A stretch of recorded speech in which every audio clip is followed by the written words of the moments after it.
Welcome to our channel. Today we how to download Samsung SmartThings app for Zigbee hub integration, detailed guide step by step clearly. To begin, unlock your smartphone and go to the home screen. Locate the App Store icon on your device.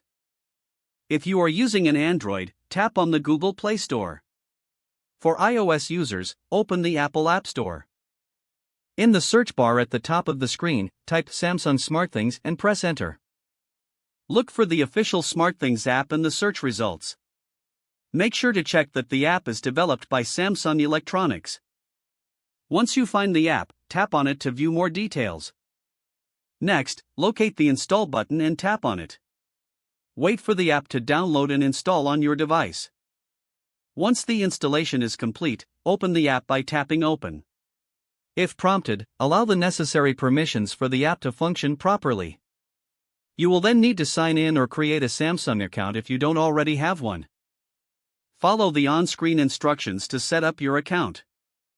After signing in, navigate to the Devices tab within the app.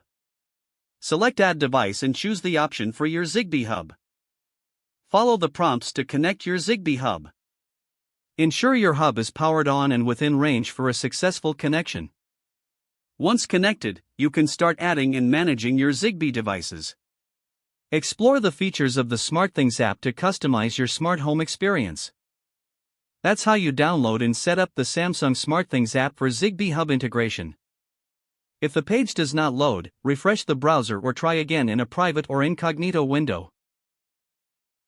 Make sure you are using the correct email address, then retype it carefully to avoid small typos. If your password is not accepted, use the reset option and create a new strong password you can remember.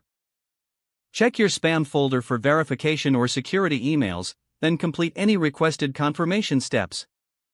Enable two-factor authentication if available to improve. After signing in, review your profile details so your contact information and settings are accurate and current. If you see an error message, note it down and try again after restarting your device and internet connection. Log out when you finish, especially on shared devices, to keep your account and payment information secure. Don't forget to like this video and subscribe to our channel for more step-by-step tech guides.